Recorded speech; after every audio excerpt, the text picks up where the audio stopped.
Moirang Kokilabon Lekkaida Leiba Mukta High School da hangba relief camp da changjafam loduna leiriba IDP Chamaga Marifutara Mangada General Balaram Saugai Jump Foundation na Chana Thaknaba Potlam Kaya Khusinakre Amadi Free Medical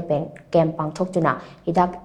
Lang Thaksing Lemna Fanghankre Tengbang Khongchat Aduda Foundation Asigi President Pradeep Fanjaubam Vice President and Virendra Kishore Secretary Saugai Jam Daren Foundation Asigi Maru Oiba Member Kaya Amadi PRDA Bishnupurgi Thaupuba Kaya Sarugyaki Tengbang Khongchat Aduga Mari Leinana General Balaram Saugai Jam Foundation Ki President Pradeep Fanjaubam Nahai Foundation Asina Relief Camp ta Mateng Pangba Asi Ngasigi Asina Ahanbani General Balaram Saugai Jam Athauba Thangal General Gi Matamda General Gi Fam Pairamba Duchingbani Mahapu Ningsingba Oina Mahaki Macha Masusingna Foundation Asi Semgatuna Miyamgi Mateng Pangbani Relief Camp Asida Leiba Mahirusingna Maimut Kiba Matamda Thengnariba Khudong Chadabasing Adu Koknaba Athuba Matamda Foundation Asina Solar Light Mateng Panglagani Hainasu Mahakna Makhatana Phongdokhi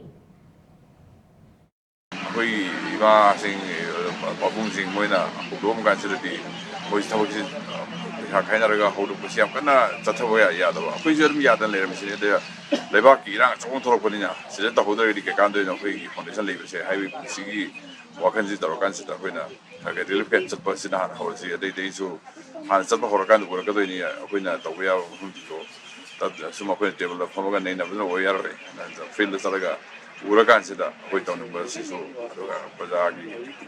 samnaba relevant oiba aduga matang chaba sisu field udheri yaroi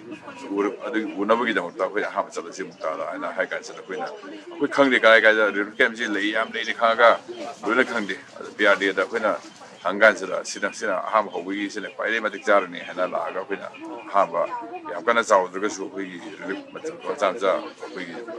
khara puraga laga aduga kai awal pasi minaraga makata skari tawga yai tanana ma